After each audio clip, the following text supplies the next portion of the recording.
Mental math कक्षा 10।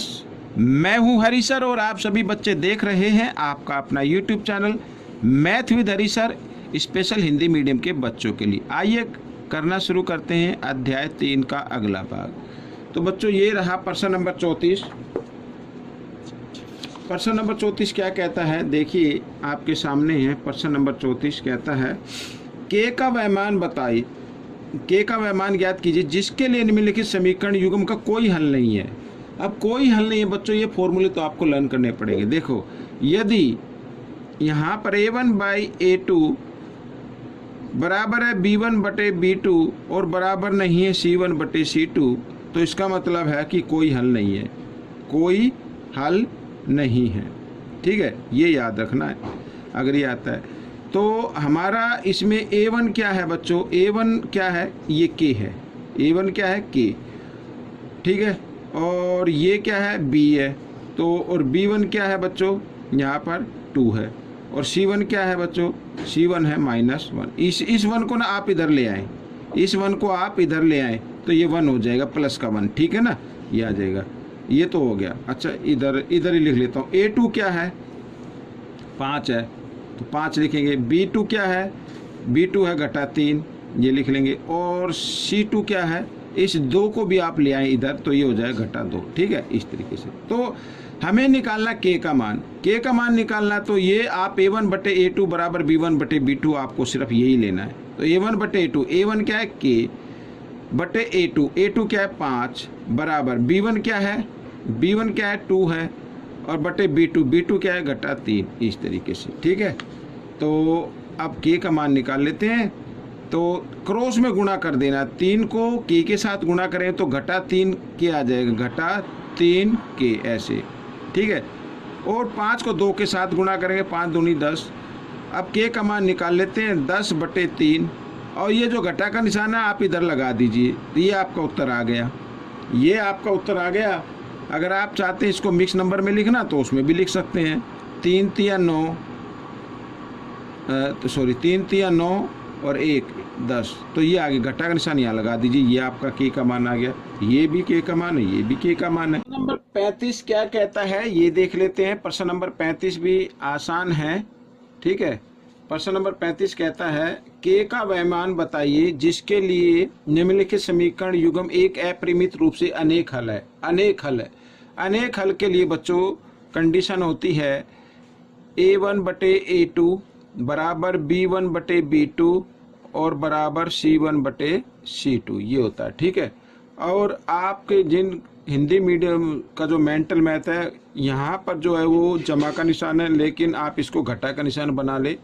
ठीक है, निशान उसमें मिस प्रिंट है, तो काफ़ी सारे मिस प्रिंट है हिंदी मेंटल मैथ में, तो इसको घटा का निशान बना लेना। ठीक है, तो आइए करते हैं a1/a2, तो इन दोनों से लेंगे। a1 क्या है 2 और a2 क्या है k/2। ठीक है, इस तरीके से बराबर b1 क्या है -3 और b2 क्या है बच्चों, यहाँ पर ये घटा का निशान इधर चलो रख लेते हैं एक बार, 2k और +1, इस तरीके से। ठीक है, ये आ गया। थोड़ा सा जूम आउट कर लेता हूं मैं। अब देखो क्रॉस में गुणा कर देनी है, क्रॉस में गुणा कर देनी है। -3 की k के साथ करेंगे, -3 की आ जाएगा। -3 की 2 के साथ गुणा करेंगे तो -3 दूनी 6 हो जाएगा बराबर। और 2 की 2 के साथ गुणा करेंगे, 2 दूनी 4 k हो जाएगा। लेकिन ब्रैकेट खोलेंगे तो ये घटा का हो जाएगा, क्या हो जाएगा, घटा का, घटा 4k। ठीक है, इस तरीके से। साथ ही 2 की गुणा 1 के साथ गुणा करेंगे तो 2 हो जाएगा, 2 एकम 2, लेकिन ये भी घटा का हो जाएगा जब ब्रैकेट खोलेंगे, घटा जमा घटा। ठीक है, आइए तो अब हमें जो k वाले पद हैं उसको लेके आना बाईं तरफ, ये घटा का इधर आकर ये जमा। ठीक है, 4k हो गया बराबर, इधर क्या रह गया, -2 और इधर ठीक है, ये जो देख रहे हैं ना आप बाएं तरफ घटा 6, इसको आप ले आओ दाएं तरफ बराबर के साथ सीधा, तो ये जमा का हो जाएगा। ठीक है, अब ये जमा घटा घटा, 4 में से 3 घटाएंगे 1 के आएगा, और इधर बच्चों 6 में से 2 घटाएंगे तो कितना आ जाएगा, 4। तो ये आपका उत्तर बन जाएगा। ठीक है, दिस इज द आंसर। तो इस तरीके से आपको ये करना है। प्रश्न नंबर 36 क्या कहता है ये देखो आपके, ये भी बच्चों आपके जो हिंदी मीडियम का मेंटल मैथ है उसमें ये गलत है, तो ये मैंने फिर इसको काटा। ठीक है, फिर मैंने इसको ठीक किया इंग्लिश मीडियम का जो मेंटल मैथ है उसमें से देखकर। तो आप इसको जो लिखा ना अनेक हल है, कोई हल नहीं है, तो इसके में है अद्वितीय हल है, ठीक है, जिसका एक अद्वितीय हल है। अद्वितीय हल के लिए कंडीशन क्या होती है, A1/A2, ठीक है, बराबर नहीं होता है B1/B2 के, ये कंडीशन होती है। तो इसी कंडीशन से हम क्वेश्चन को करेंगे। तो सबसे पहले बच्चों आप एक काम और करना है कि ये जो पहला समीकरण लिखा हो ना 2x = 3y, ये जो घटा 5 है ना, इसको आप बराबर के साथ से इधर ले आए, ठीक है ना, दाएं तरफ ले आए तो जमा का हो जाएगा। इस तरीके से समीकरण रखना है। और दूसरा समीकरण मैं इधर लिख देता हूँ, mx = 6y = 8, ठीक है, ऐसे। तो हमें क्या रखना है, A1/A2 यानी 2/m बराबर नहीं होगा B1/B2 यानी 3/6, ठीक है, इस तरीके से। तो क्रॉस में गुणा कर देनी है आपको, तो 3m, ठीक है, 3m हो गया, और इधर गुणा करेंगे तो 2 × 12 हो जाए, लेकिन घटा 12 आएगा, ठीक है, क्या आएगा, घटा 12 आएगा। तो 3 से हम इसको काट देते हैं, तो m बराबर घटा 12, 3 क्योंकि इधर गुणा में, इधर आकर ये भाग में आ जाएगा, तो 3 सॉरी ये बराबर नहीं है, ये निशान भी लगाना है। तो 3 एकम 3, 3 चौक 12, तो m बराबर नहीं होगा घटा 4 के, ठीक है। और यहाँ पर बच्चों अगर आप, ये आपका उत्तर बन गया, तो आप इसमें ये m जो है एक वास्तविक संख्या है, ठीक है, m क्या है, एक वास्तविक संख्या है, तो यहाँ पर लिख सकते हैं m एक वास्तविक संख्या है।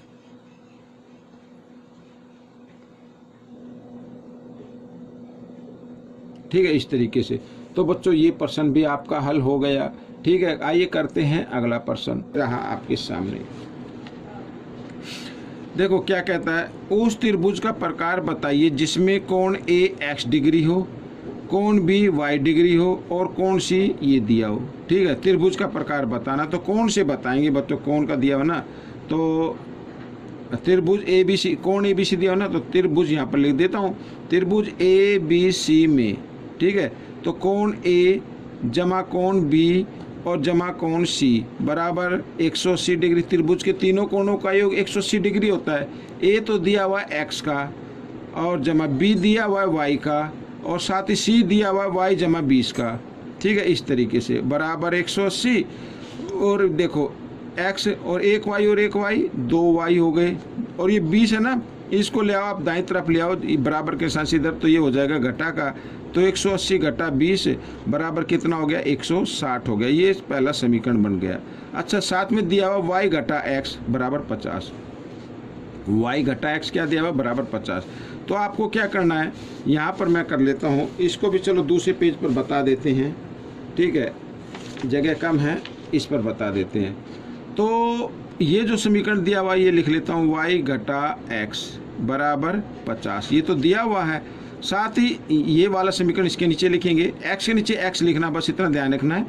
x के आगे कोई निशान नहीं है, साइन नहीं है, तो जमा का होगा, ये जमा 2y इधर इस तरीके से, और बराबर 160, ठीक है, ये हो गया।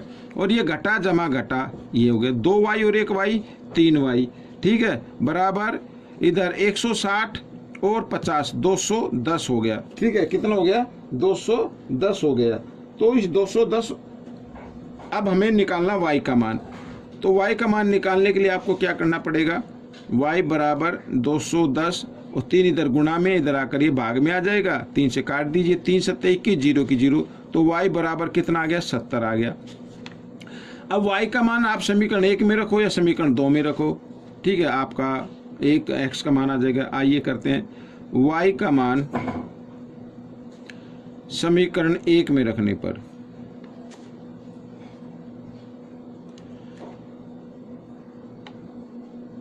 ठीक है, ये लिखा y का मान, तो y की जगह क्या लिखना, 70 घटा x बराबर 50, ठीक है। तो घटा x बराबर 50, ये जमा 70 है, इधर आकर दाएं तरफ आएगा बराबर के साथ से, तो घटा 70 हो जाएगा।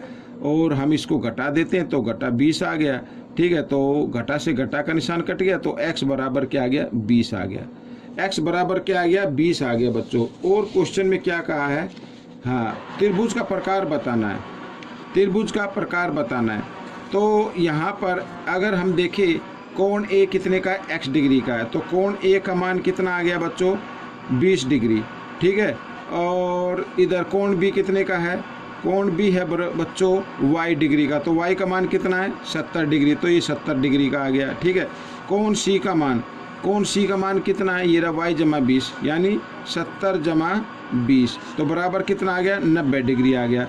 अब बच्चों त्रिभुज यहाँ पर ABC त्रिभुज है जिसमें एक कोण 90 डिग्री का है, तो त्रिभुज ABC क्या होगा, एक समकोण होगा। त्रिभुज ABC एक समकोण त्रिभुज है। भाई जिस त्रिभुज का एक कोण 90 डिग्री का आता हो वो एक समकोण त्रिभुज होता है। त्रिभुज ABC एक समकोण है, ठीक है ना, ये आपका उत्तर बन गया।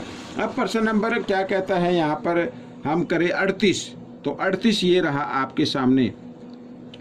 x जमा y के मान बताइए जहाँ चक्रीय चतुर्भुज ABCD के कोण है, ठीक है, तो x y का मान बताना। बच्चों चक्रीय चतुर्भुज की एक प्रॉपर्टी होती है वो आपको याद रखनी है, क्या कि चक्रीय जो चतुर्भुज होते हैं ना उसके सम्मुख कोण जो होते हैं वो सम्मुख कोण क्या होंगे बच्चों, सम्मुख कोणों का योग 180 डिग्री होता है। चक्रीय चतुर्भुज में सम्मुख कोणों का योग 180 डिग्री होता है, ठीक है। तो यहाँ पर बच्चों अगर ये चक्रीय चतुर्भुज मैं बनाता हूँ यानी किसी चक्कर के अंदर यानी वृत्त के अंदर अगर ये ABCD, तो ये AC चक्रीय चतुर्भुज, ये सम्मुख कोण हो गए, ये भी हो गए।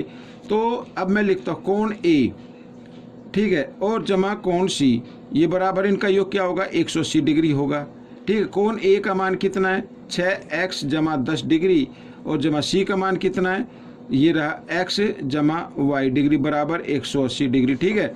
6x और 1x 7x हो गया और जमा y बराबर 180 डिग्री, ये जमा 10 है, बराबर के साथ से इधर ले आओ तो ये घटा 10 हो जाएगा और घटाने पर 170 आ जाएगा, ठीक है।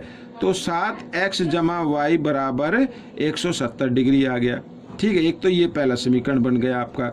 दूसरा समीकरण में हम इधर बना लेते हैं, B और DB क्या होंगे, यानी कोण B जमा कोण D बराबर क्या होगा 180 होगा, ठीक है। जगह का मैं आप लिख लेना चक्रीय चतुर्भुज के सम्मुख कोणों का योग 180 डिग्री होता है, ठीक है। तो B का मान क्या है 5x है और D का मान क्या है बच्चों, ये रहा 3y घटा 10 डिग्री बराबर 180 डिग्री, ठीक है। तो 5x जमा 3y और ये 110 घटा 10 है, इधर आकर ये दाईं तरफ आएगा तो जमा का हो जाएगा 180 जमा 10 हो जाएंगे, यानी 5x जमा 3y बराबर 190 हो गया। ये समीकरण बन गया 2, ठीक है। तो आइए इसको भी हम बताते हैं अलग पेज पर, और ये रहा, ठीक है। तो इस पेज पर मैं बताता हूँ। अब समीकरण 1 हम इधर लिख लेते हैं। समीकरण 1 मैंने ये लिख लिया 7x जमा y बराबर 170 डिग्री और दूसरा समीकरण लिख लेते हैं x घटा, ठीक है, ये रहा, सॉरी ये रहा, ये लिखा गया 5x जमा 3y बराबर 190, ठीक है। अब क्या करना है, अब आपको एक काम करना है, या तो x वाले चर या y वाले चर को आपको बराबर बना लेना है, ठीक है। बराबर कैसे बनाएंगे, अब y के आगे इस पहले समीकरण में कुछ नहीं लिखा तो 1 लिखा हुआ है और दूसरे समीकरण में 3 लिखा हुआ, तो हम क्या करेंगे, पहले समीकरण को तो 3 से गुणा कर दो और दूसरे को 1 से गुणा कर दो, यानी ये बदल के गुणा कर दो। ये 1 की गुणा इस समीकरण के साथ, ये 3 लिखा तो पहले की 3 के साथ, ऐसे, ठीक है। 3 से गुणा करते 7 तिया 21, 21x जमा 3y और 17 तिया कितना होता है 17 दूनी 34, 17 तिया 51, ये हो गया 510 आ गया। 1 से गुणा करेंगे तो सेम वही नंबर आएगा, ठीक है। ये लिख देता हूँ मैं 190। अब क्या करना है बच्चों, अब क्योंकि ये दोनों एक जैसे हो गए लेकिन साइन तो एक जैसे ही है, तो हम क्या करें, साइन बदलना, तो घटा का निशान लगा दीजिए, इधर भी घटा का हो जाएगा, इधर भी घटा का हो जाएगा, ये तो कट गया। अब 21 में से 5 घटाओ 16x आ गया और बराबर इधर भी घटा लेते, 0 की 0 आ गई, 1 में से 9 नहीं जा सकता इसलिए 11 में से 9 गई 2 आ गया और यहाँ पे 4 में से गया 3 आ गया, ठीक है। इस तरीके से तो x का मान कितना आ गया बच्चों, 320 और यहाँ पर बच्चों 16 गुना में इधर आकर ये भाग में आ जाएगा, 16 से काट दे, 16 एकम 16, 16 दूनी 32, 0। तो x का मान कितना आ गया बच्चों, 20 आ गया। अब इस x के मान को आपको क्या करना है, समीकरण 1 में रख दो या 2 में रख दो, ठीक है। हमारे पास समीकरण है, आइए 1 में रख लेते हैं, ये रहा x का मान समीकरण 1 में रखने पर, ठीक है। ये 7x लिखा ना, 7x की जगह x का मान लिख दीजिए इस तरीके से और जमा y लिखा, y बराबर 170, ठीक है। आइए कर लेते हैं, तो 20 सत्ते होता है 140, जमा y बराबर 170 डिग्री। ठीक है, तो ये y ये 140 x का जो मान है इधर जमा में, इसको ले आओ दाएं तरफ, बराबर के साथ इधर आकर ये हो जाएगा किस चीज़ में, घटा में हो जाएगा, तो घटा दीजिए।